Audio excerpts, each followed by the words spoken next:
l'haïtien a inventé une autre langue. Face au catholicisme, on a inventé le vaudou. Face à la langue française, on a inventé le créole comme outil d'identification de nos réalités.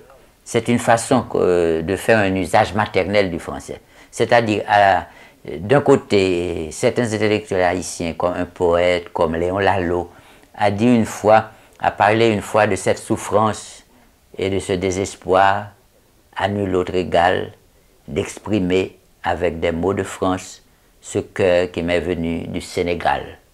Moi, je n'ai pas cette souffrance, ni ce désespoir, parce que j'établis entre le créole et le français un mouvement intime, secret de navette, un va-et-vient constant qui se fait même à mon insu, à l'intérieur, qui fait que je ne vis pas cette double expression comme une angoisse existentielle.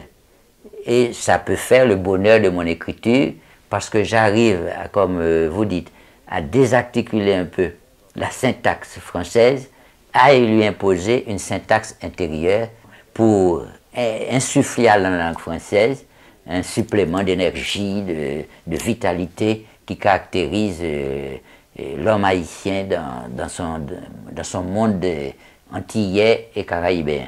Oui, mais d'autre côté, vous avez dit que le créole, cet déstructurage de la langue, c'est aussi oui, c'est une petite victoire.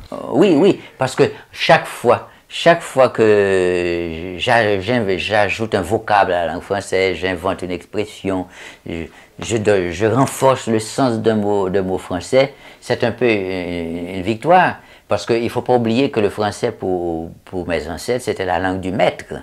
C'était une langue de domination, c'était une langue solennelle, c'était une langue qui demandait le respect, non?